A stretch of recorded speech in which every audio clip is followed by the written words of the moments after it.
Happy Tuesday, everyone. Welcome to week 7 of the Armageddon and Australia at Home, where we get together every lunchtime, share ideas, try to keep each other happy and sane, and share some of the thinking that might help us get out the other end.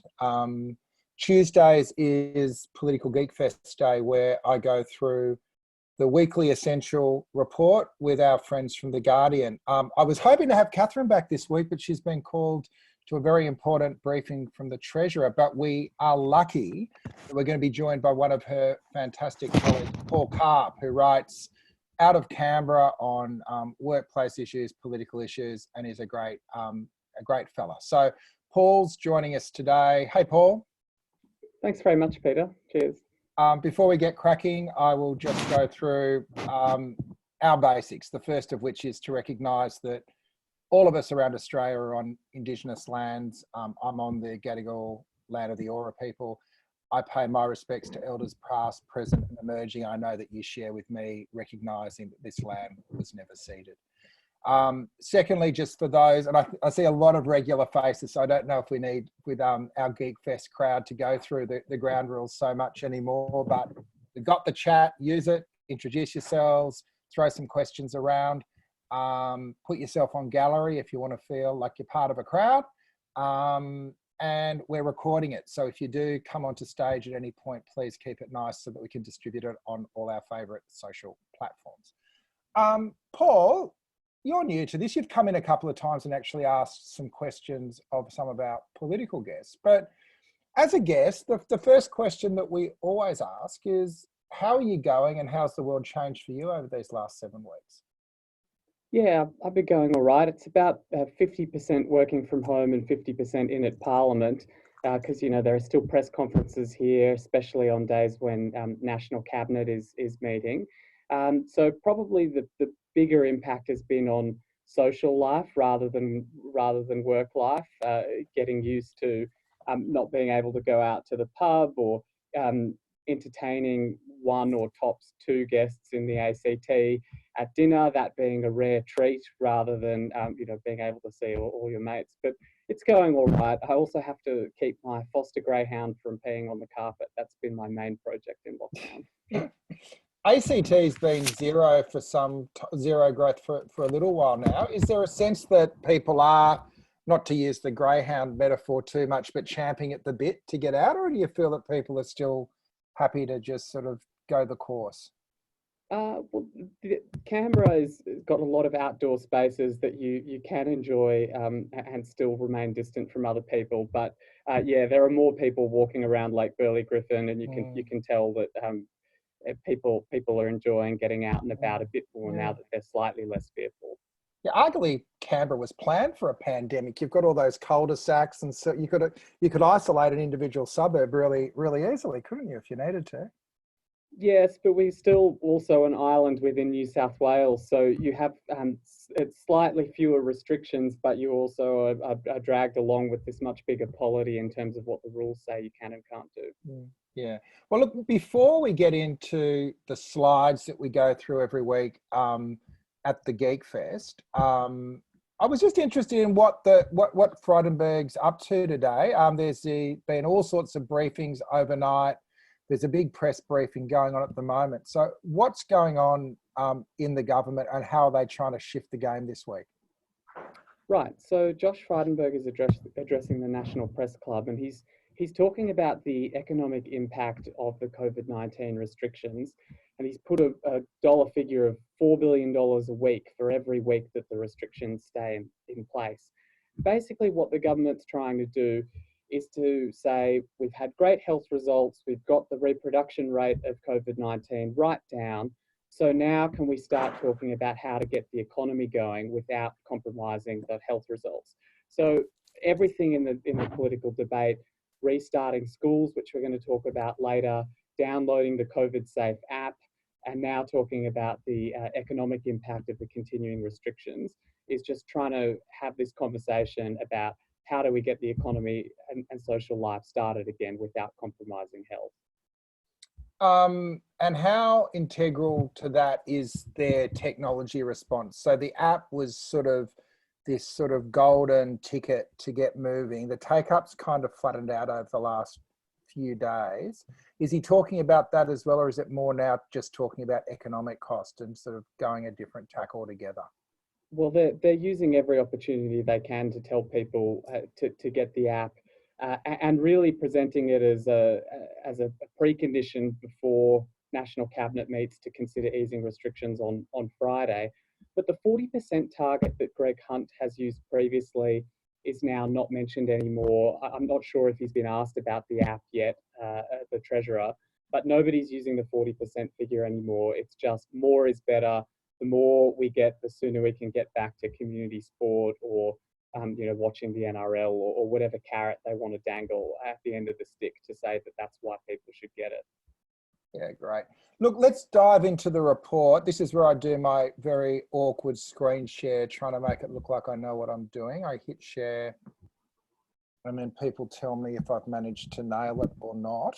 Are we seeing that, gang? Nod, shake, yep.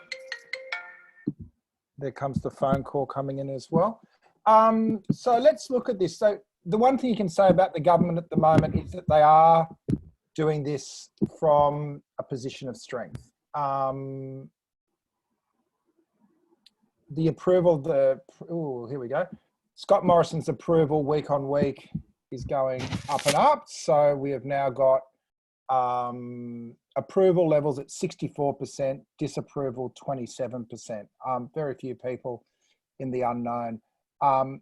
Before I get your reflections on that, Paul, I'll move into the next slide because I think it's really telling as well, which is that if we look at all our recent leaders and their high tide mark, the only person that now Morrison is not, the level that he's not at is Kevin in the middle of the recession when, if people remember back then, he was Mr. Everyman, sort of solving every problem individually and splashing the world with money. Morrison, I think, is slightly different because he came from such a lower base, but 64% is still sort of pretty amazing, isn't it, for a prime minister? Yeah, it's an incredible result, especially because of the turnaround of the lows that were hit over summer with the bushfires, and you can see why he gets credit when you consider that Australia's response, particularly in the health response and the results that have been achieved, are so much better compared with the rest of the world. I mean, I look at this and I think, maybe he's going to fall just short of Kevin because Kevin came off a higher base from winning the election in 2007 and a very high level of personal popularity. So we'll have to see in coming weeks if he creeps up to that level or whether this is the high water mark. You know, one of the points that has struck me is that this is really a beneficiary of political consensus rather than partisan leadership. And if you look back, I think there was an extent to which during the GFC you could have said the same thing about Rudd. There was that moment. It obviously fractured when Abbott rolled Turnbull, but when Turnbull was in power and Rudd was dealing with the GFC, there was a similar level of consensus, albeit with the stakes not quite as high as they are at the moment. At least for the first stimulus package.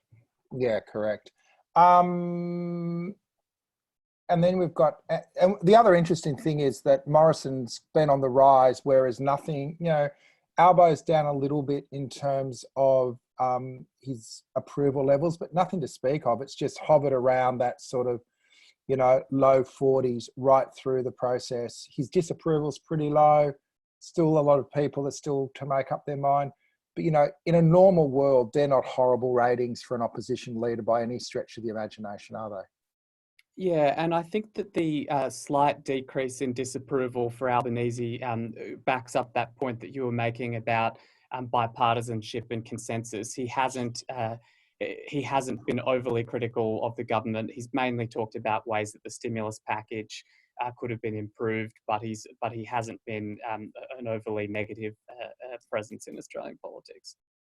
And I guess when you go to the preferred prime minister, which is now 50 to 25 with 25% undecided, I guess that makes sense in what you're saying, in that he hasn't really. It's not like there is a contest for who's the Prime Minister at the moment, and we are not at the point of the cycle where the opposition leader is putting himself forward as an alternate Prime Minister. But it's still, it does speak to that, dominance that Morrison has at the moment. Yeah, and he did overtake Morrison in January during the bushfires, which is very rare for an opposition leader to be leading the Prime Minister on preferred Prime Minister. But that's because he was, out there with ideas about what the government should be doing differently, whereas now Labor has to, pass all the legislation when they come back for the rare days of Parliament. So that less of the lead singer and more singing the oohs and ahs in support of what the PM is doing, and so that the PM has the better platform for appearing to be in control and giving leadership. I'm going to put our resident geek, John Remington, on the spot in a second, just to ask for the voter breakdown. If you've got it, pipe up now. Otherwise, I will filibuster for a moment. But what's the partisan breakdown on preferred Prime Minister at the moment, John? Yeah, it's still really on those party lines. So first of all, Morrison's approval, that's at a whopping 92% amongst coalition voters. And 45% of those are strongly approving, and 46 somewhat approving. So he's really got the party backing. When it comes to the preferred PM, 84% coalition voters prefer Morrison. But what's interesting is within Labour voters, you've got 48% preferring their man, Albanese, and even amongst Greens as well, 42%. There, it's a lot different, 42% for Albanese, 25 for Morrison. And I think it's relevant that a lot of the policies that they've put in have been quite socialistic, about free childcare, $130 billion of wage subsidy. So I think part of the reason that Morrison's approval goes up and his preferred Prime Minister goes up is he's winning ticks from some Labor and Greens voters more than usual. Yeah, we might come up for air a bit on that basis. I've run the theory that this is he is running the George Costanza strategy of doing everything against your natural instinct and then having massive success from doing that. And while that's flippant, there's also an element of truth. I think the handbrakes he's placed around himself with the National Cabinet, with the consultation with civil society, with the input of experts, is a different model for government. I've got a piece up on Guardian, if people are interested, that we might put in the browser, that makes the point that political consensus has become the PM's political weapon. And if I was in his shoes, not that I'll ever will be, but surely, Paul, there would be an argument that if the Prime Minister wanted to lock in that consensus as his strength, he'd actually be sitting out Eden Monero. Because the problem with Eden Monero, and I think the problem we saw with Dan Tehan's intervention over the weekend, is as soon as politics returns to business as usual,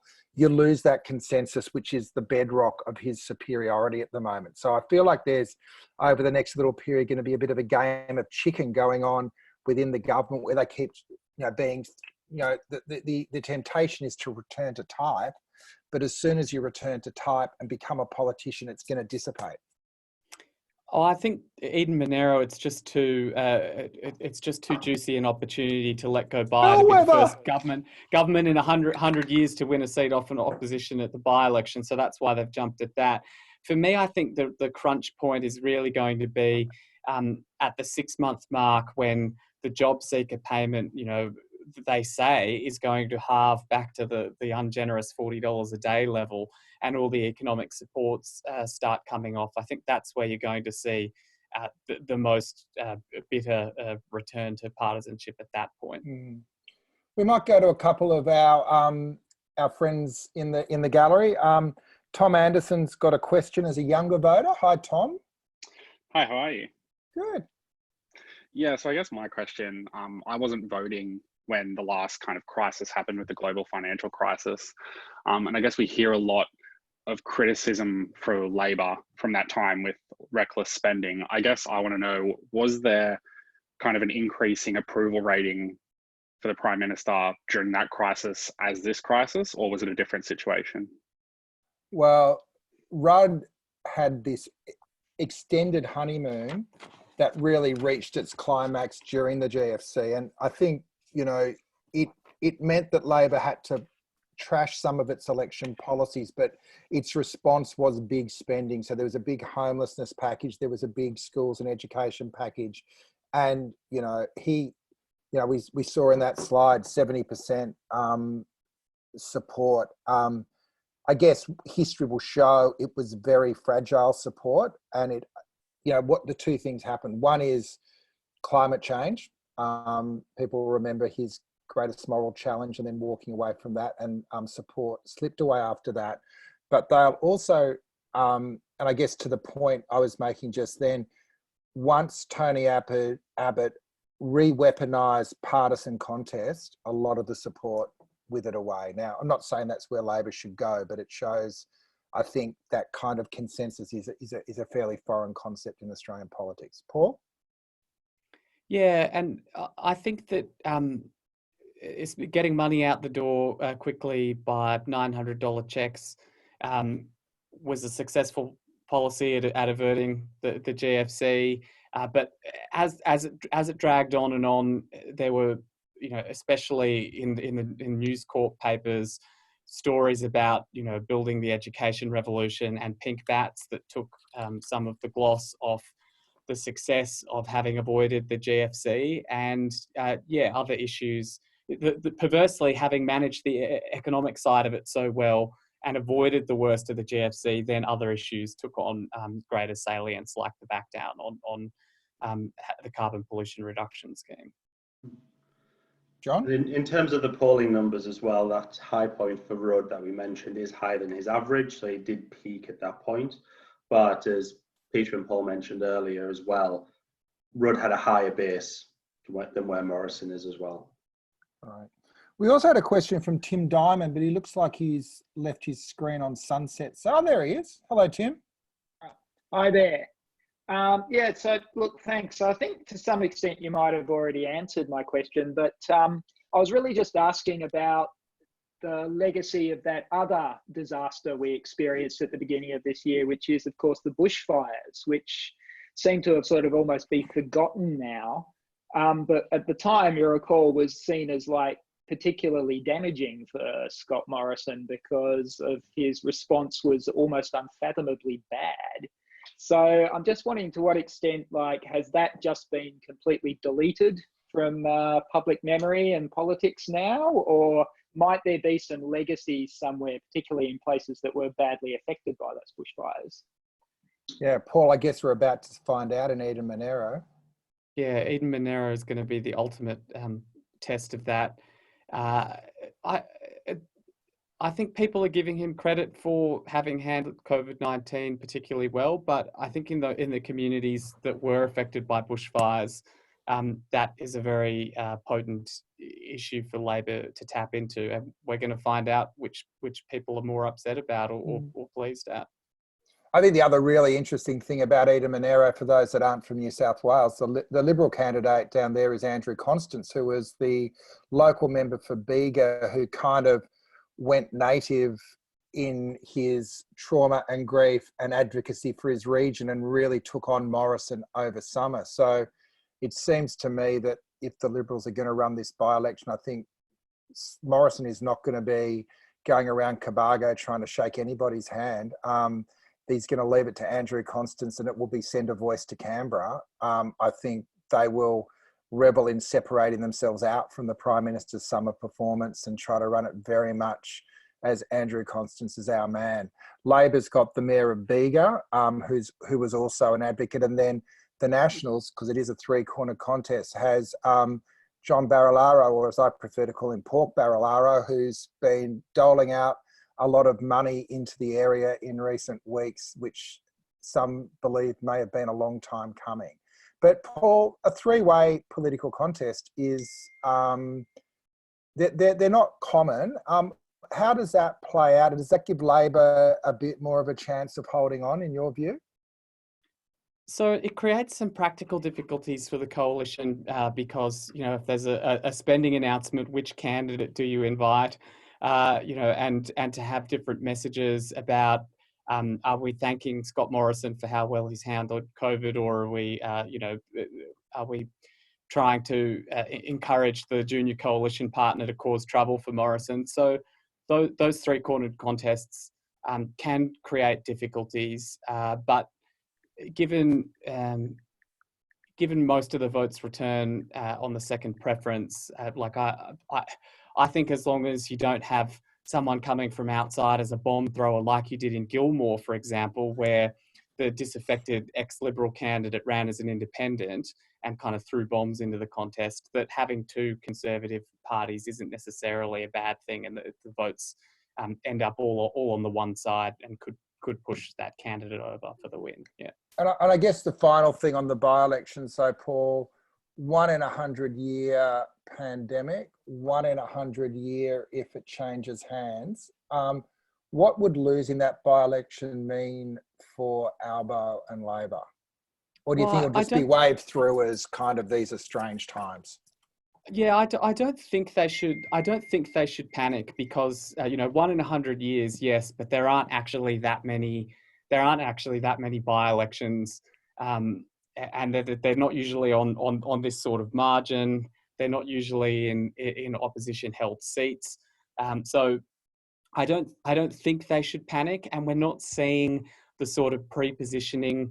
But last time there were by-elections before Super Saturday, the Longman and Braddon by-elections, Albanese was, preening himself, reminding voters that he was an alternative if Shorten lost one or God forbid both of those Labor-held seats. So we saw that beforehand as an indication that there would have been instability if Labor had lost one of them. I don't think we're currently seeing that, and it is further out until the next election than those Super Saturday by-elections were. So I don't think it's as serious for Albo if they were to lose.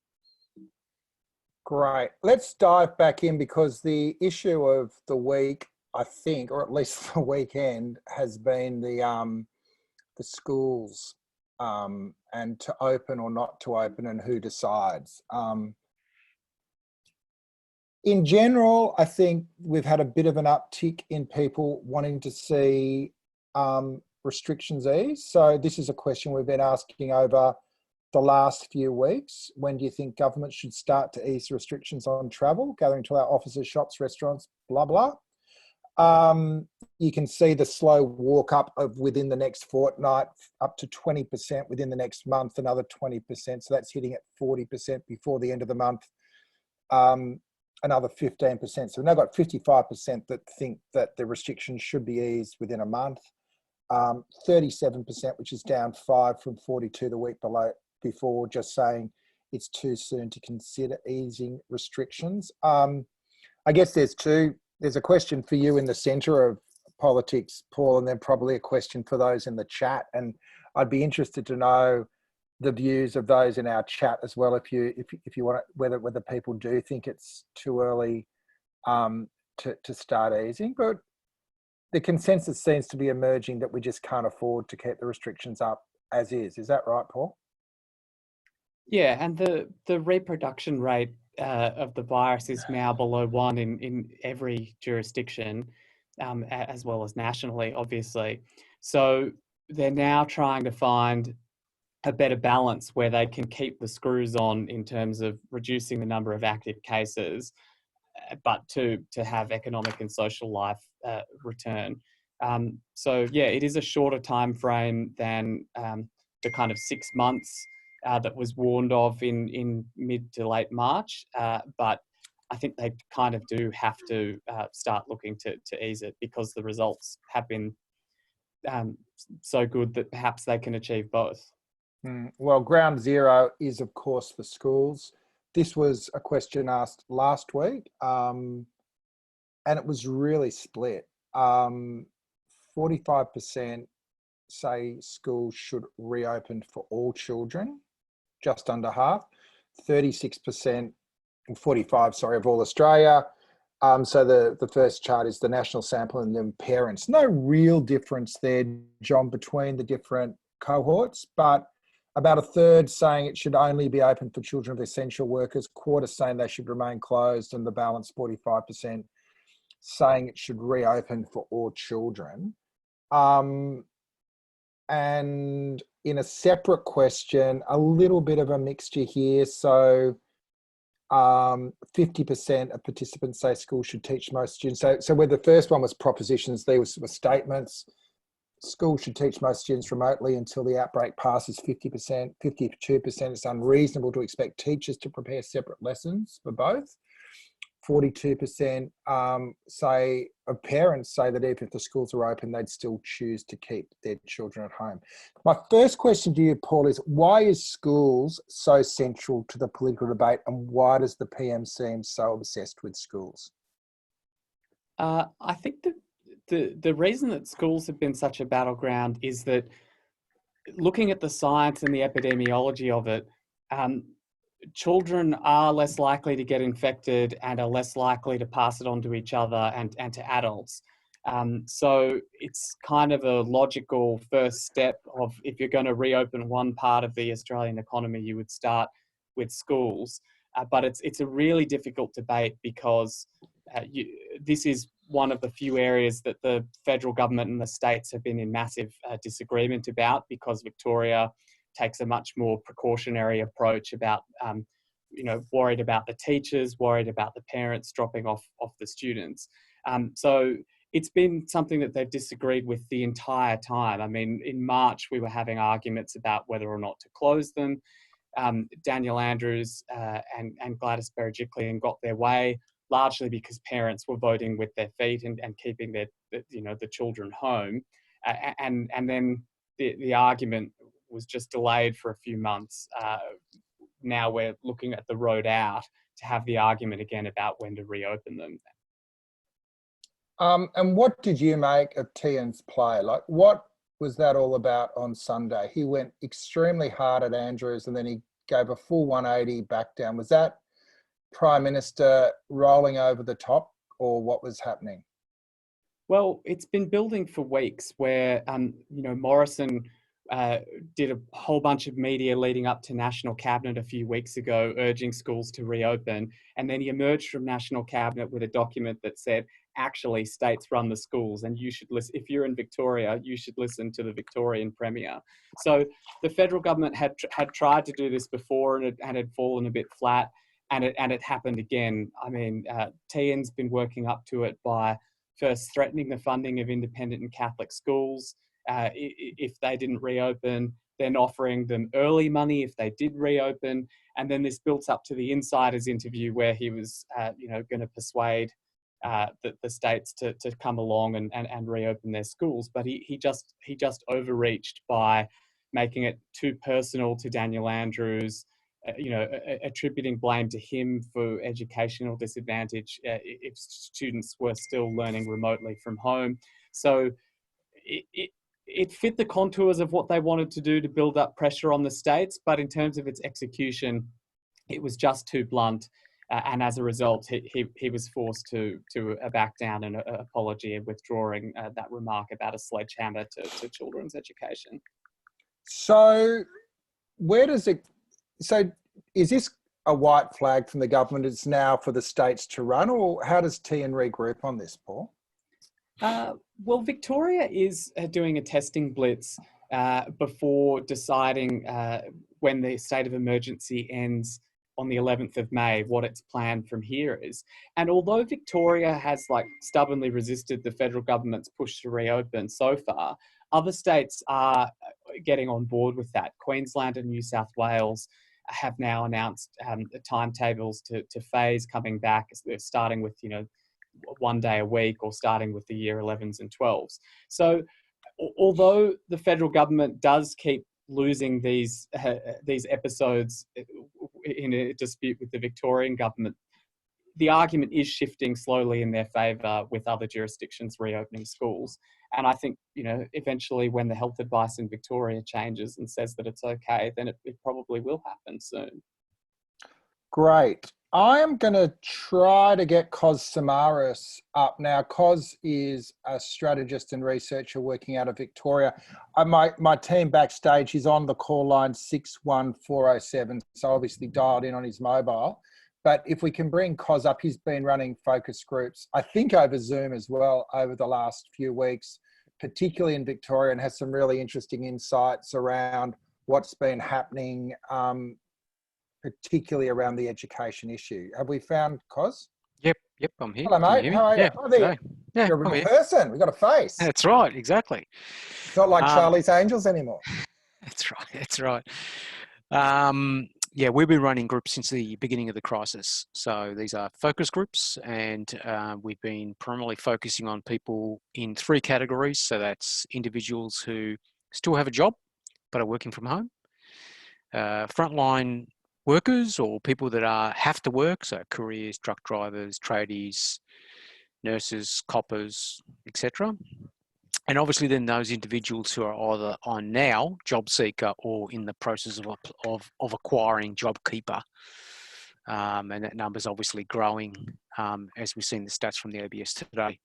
So there's 3 distinct categories that we've recruited continuously throughout this process. We do them every week, every night. So we had groups last night, which I'll get to in a minute. In terms of the education front, so we saw at the beginning, the feedback we were getting from voters was very similar to what has been discussed here in this forum. There was a fairly mixed review from people, and as we've travelled through the lockdown, I think last week we could see that the individuals that were working from home who had a job were those more likely to support the idea of schools opening up again. The individuals in those other 2 categories were least likely, so they were very resistant to the idea. The third group, which is the individuals who have lost their job, have had their economic situation demonstrably affected by this crisis. They are the ones who are, in Victoria anyway, the most committed to supporting Daniel Andrews' position. Their view is they've paid a financial price for the lockdown. They want this country to get through the pandemic or manage it, and they want the lockdown to work. So, to verbatim quote an individual, I've paid a price now, I've lost my job, at least get this lockdown damn right and make sure it works. I don't want to sacrifice it. So then we fast forward through the weekend. And the other point I'd like to make is people are absorbing news much quicker than I have seen in my political research. I've been doing this for 20 years. We used to have a saying in my line of work where it would take 6 months for a fairly detailed policy area to seep through the electorate, or 2 or 3 weeks for a much more simpler version. It's now literally daily. They are absorbing a lot of news, and speaking to some of your colleagues within the media there, that's been reinforced in terms of the sort of traffic that, for example, the Guardian is seeing when it comes to news consumption. So by Monday of last night, they were responding to what happened on the weekend. So we were speaking to parents, and they had the individuals who were of the view that we should go back last week have shifted dramatically back to that initial position, that is, no, until Daniel Andrews say so or his chief health officer say so, my kids are staying home. And that's, I think, a product of 2 events. That's the teacher that recorded a positive in Epping, and obviously the child that was reported as positive in New South Wales. Both those examples were actually cited last night unprompted. Wow. Yeah. So they are absorbing this news quite a lot and in detail. So I think that's where, from a Victorian perspective, that's where parents are sitting at. We got more groups on tonight. We anticipate the same to be the case. They are committed to this lockdown overall, putting the school stuff aside. They want it to work. They're happy that this country is getting on top of this issue, and they're watching on their TVs every night the disaster that is befalling the US and the UK. They've got a bit of pride about that as well. Yeah, I made the point a couple of weeks ago that was the first time I'd ever seen people use the term "we" when talking about the government. There is very much a joint investment. What's your read on what this means for federal politics at the moment? Look, at the moment with Scott Morrison, as is with the premiers, the feedback we've had right through the entire crisis is that they want their political leaders to succeed. The stakes are too high. So they are going to, the voters have a fear that if their political leaders fail, the price will be paid with their health. And that is extremely primal for for a lot of people. It is no longer just I might lose my job, or there might be some financial loss occurring at the end of this month. It is literally I could get sick and die, right? And that's as primal as it gets. So they are giving their leaders a lot of slack. I mean, we've had comments where, look, I'm happy to see them make mistakes as long as they are trying to fix this problem. And this has been a narrative right for the entire crisis. Two comments like, I would not want to be in their shoes, never seen this before in my life. They're doing great work, extremely supportive, right? So, none of us, I think, have lived through a global war before, but I think if you were to get anywhere near that sort of sentiment that existed in the 40s, you're probably getting pretty close here. The one other issue I'm interested in hearing from both you, Cos, and Paul was the other weekend intervention, which was Christina Kennelly's statements around skilled immigration. I think, the reason I wanted is that John Remington is sitting there trying to write questions for next week, and it's clearly what we would like to get our head around. So I guess the way I'd like to get your response is also what sort of questions should that sort of statement lead to, and what would be useful to be polling over the next 7 days. So I'll start with you, Cos, just because I want to know if that was in the field, but I'm also interested in, Paul, what you're interested in learning about, how that's landed.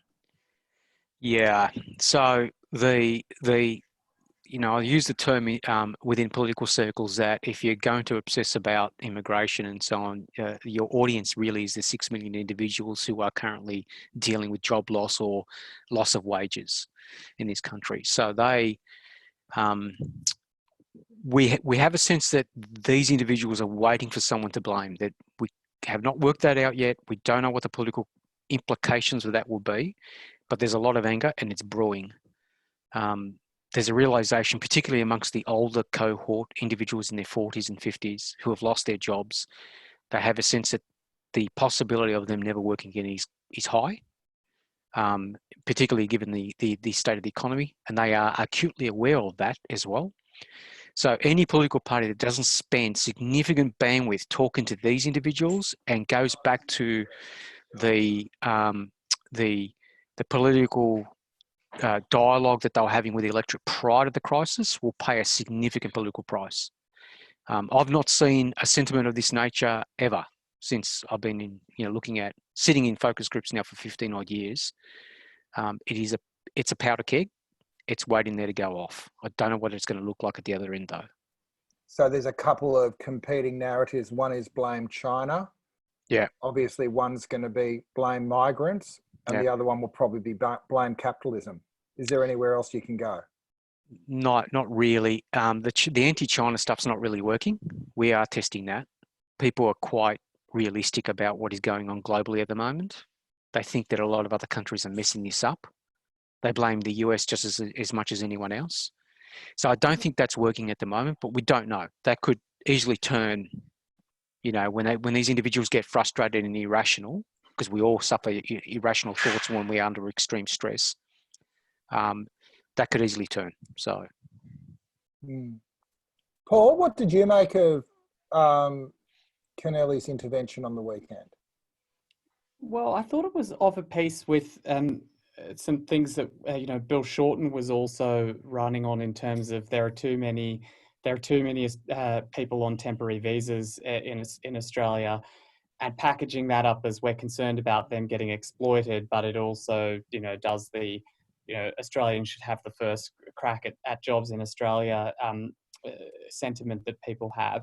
So it was of a piece with that, but I think that reviving that, while we're still dealing with the pandemic, was a real pitch for people who are out of work and looking for someone to blame, people who want politicians to reflect their anxieties, that often vote for minor parties or angrier actors in the political system.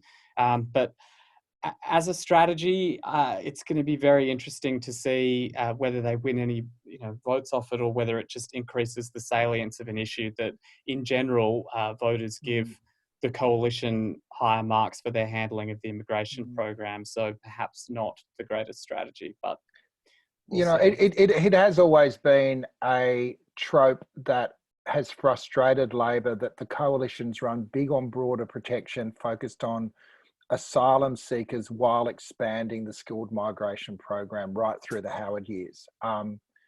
So it seems to me there is a legitimate question around labour market testing, around local skills development, and around wages. It will take a degree of nuance and sophistication that I haven't seen in any politician of any stripe to land that without it being divisive. And I think that's the real risk here, isn't it? Yeah, and the improving labour market testing and improving training opportunities for Australians so that they are skilled enough to get those jobs without needing to bring people from overseas, I think those are very popular and not very divisive, and everyone would agree with them. But it's the intentional blurring of the composition of the migration program with the number of migrants and the level of migration to try and appeal to people that just think that migration is bad for the economy, and that migrants are taking jobs rather than creating jobs. I think that's the thing that makes it a risky and not the nicest political button to be pushing. So in terms of what you should ask next week, I think do you think cutting migration will speed up or slow down the economic recovery? Because almost everyone is going to agree that Australians should have the first crack at jobs in Australia, but finding out whether people think that the level of migration should be cut and whether that would help or hurt the recovery, I think would be very interesting. Yeah. I'll ask John to give us a bit of a rundown of what's in the chat. I did see Anthony saying, I wish Dr. Liz Allen was here. We are reaching out to her to get her to run. This is the woman who's written a fantastic book on demography. So we will be getting her in sooner rather than later. But what else is happening in the chat? And could we find somebody who's not of the male persuasion to come into this discussion as well, please? John. Yeah, thanks, Peter. Yeah, some great ideas there from Paul and Cos and from the chat as well, so keep them coming. Yeah, lots of questions about this idea of blame, which was brought up, and where that focus is shifting. So,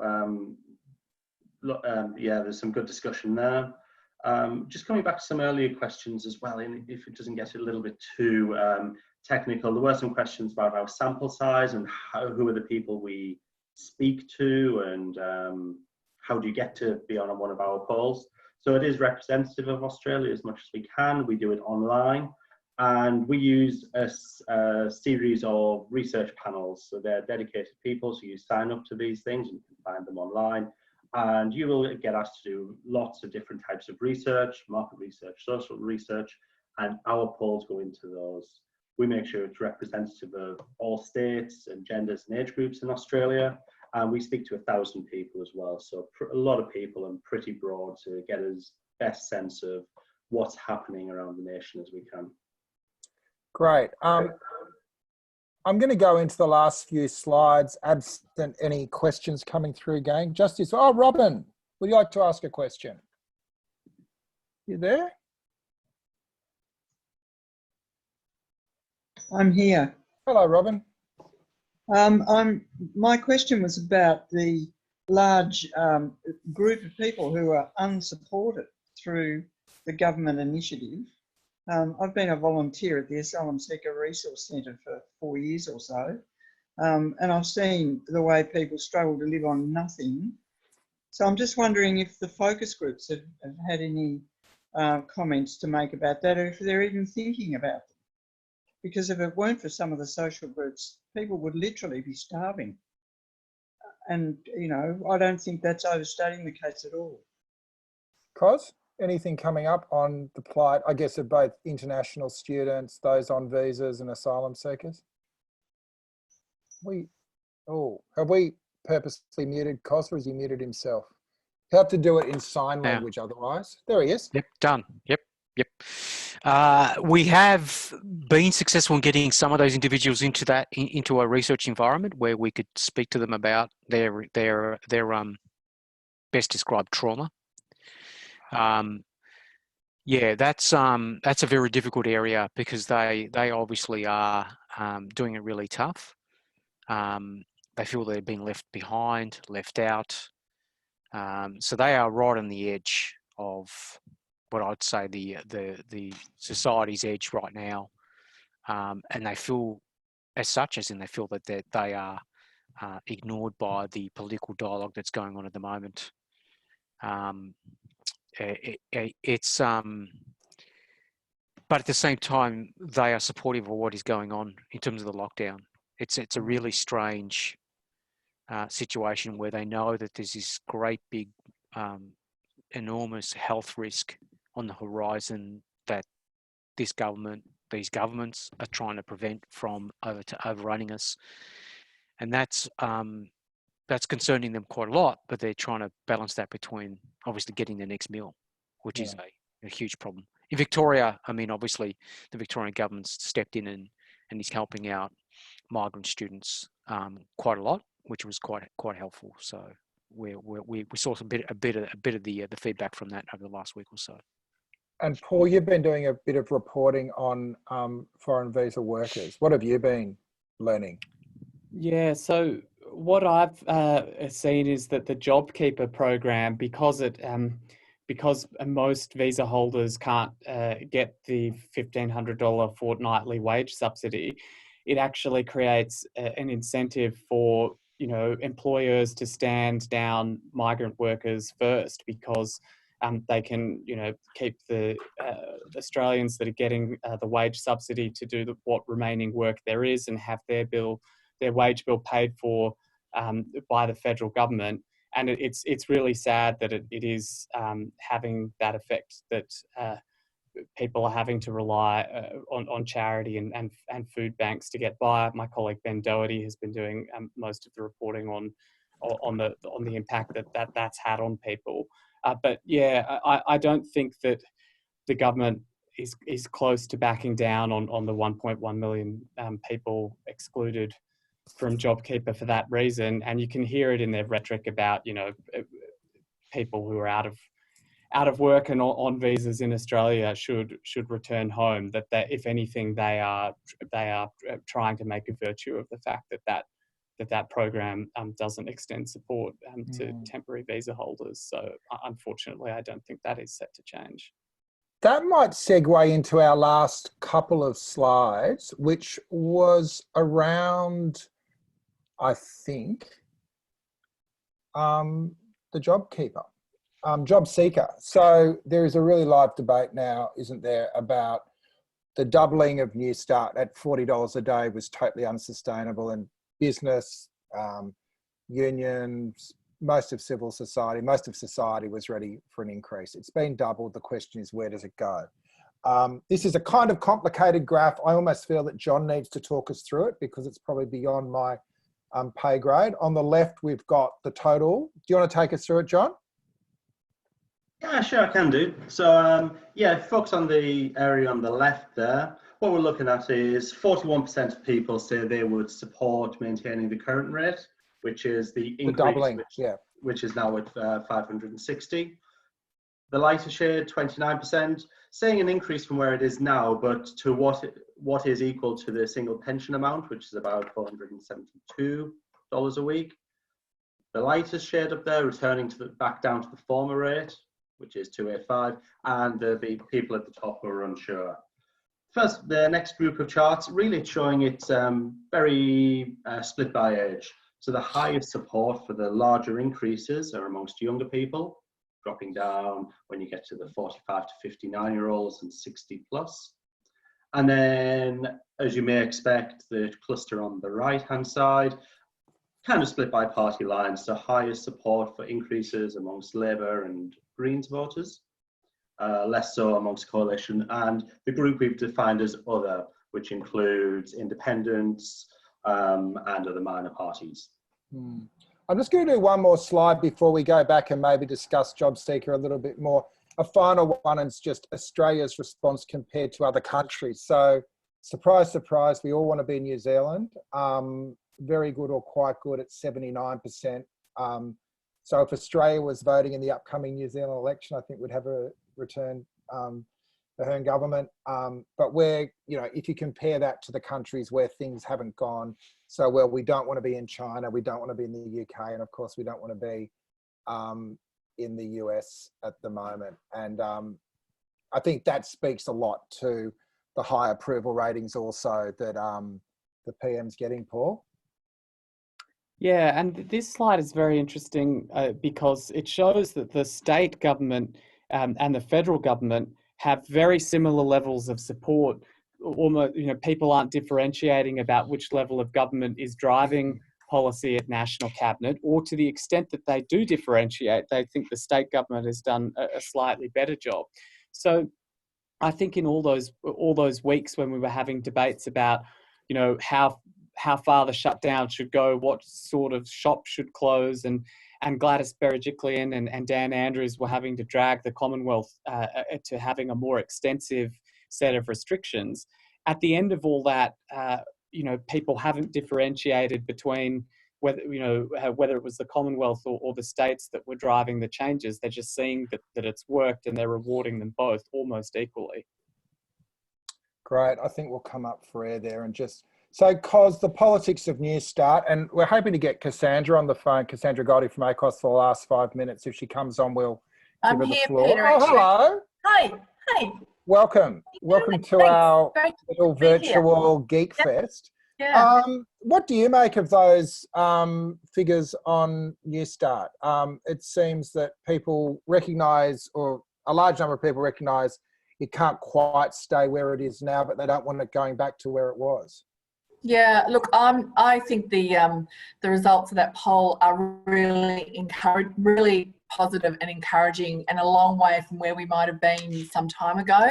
I talked with Peter earlier about what I was reading here, that, you know, we have a sort of a level of political trust, and maybe, Paul, that's what you were talking about just as I was coming on, where this is a federal government that's got to have gone, heck, wow.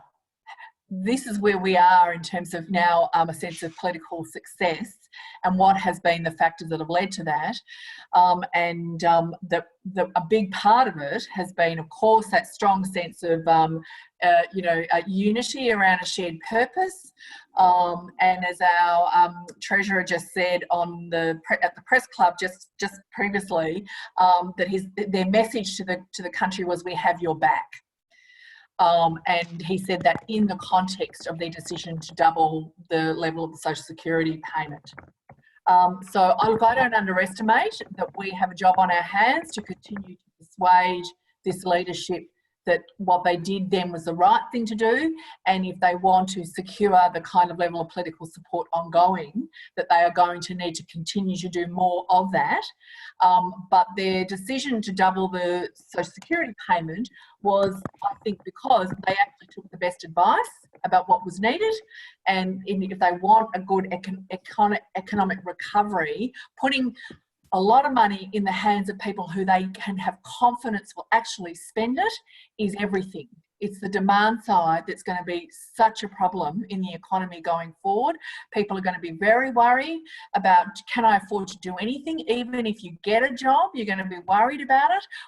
But, you know, so that kind of confidence that this is money you can rely on is going to be very important. So I think for all of us, we need to continue to make the case for why this is both the right thing to do for people to keep an adequacy of social security, after 25 years of ignoring it and actually making mistakes in using it as a place to go to make savings. And if I may say, Peter, for all of us who I'm hoping are on this call because you want a decent social security system that protects people from poverty, that we as a country have your back if it happens to you, that we all should say we have to learn our lessons of the mistakes we made, what our mistake in coming out of that GFC, and why the economy was so sluggish as we, staggered into the terrible bushfires, was because before we could even blink, we became obsessed with the return to surplus. And as those of you from the, ACOS was one of them, the next budget was, okay, we've got to get back to surplus. And where did they go to cut? They cut Social Security and Human Services. Social Security, Human Services, every single budget. And when the proverbial hit the fan, we all hit the fan, because we had a bad social security, system, and nobody in Centrelink to take a call. Paul, what do you think of the discussions going on, not just inside Labor, the government, but also in Labor around the level of social security, and how will that play out over the next few weeks? Right. So the Prime Minister has said that the doubling of New Start with the coronavirus supplement is temporary, and Labor is starting to put a bit of pressure on them on that point. Anthony Albanese has talked about the contradiction about, why was $40 a day not enough for people to live on during the coronavirus crisis, but it goes back to being enough to live on the other side. There are a few MPs, including Lisa Chester's, I think, on the Labor side, who've said that it should stay at that doubled rate, but that isn't Labor policy yet. So I guess the task for Cassandra and the broader progressive movement is trying to get them to harden their position from just criticising the government for the logical contradiction of it halving on the other side of 6 months to having a firm commitment that it's party policy that it should stay at the current level. Now, we could keep talking about this for another hour, but guess what? I've got a 2 o'clock Zoom. So I'm going to call a halt to the Geekfest now. I'm going to thank everyone for being part of it, particularly Cos for sharing his insights, particularly Paul for spending some time with us, and Cassandra for jumping on there. We're going to have ACOS back for a whole hour in a few weeks, so we're really looking forward to that. For the rest of this week, tomorrow, Press Freedom event. So Marcus Strong from the Alliance, Peter Grester, who's lived the press freedom nightmare, Anne Davies talking about press freedom. Thursday, Christine Jackman talking to Malcolm Turnbull. So if anyone would like to ask a question in this space of our former Prime Minister, that would be the time. And then we're backing up on Friday with a discussion of our cities with Lucy Turnbull. So it's going to be a bit of a Turnbull week at the end of this. Who would have thought? So until then, everyone stay safe and stay connected, and thanks for being part of it today. And yeah, we'll catch you all at Australia at Home soon. Cheers, guys. Great to see you all. Thanks, Peter. Thanks, Paul. Bye.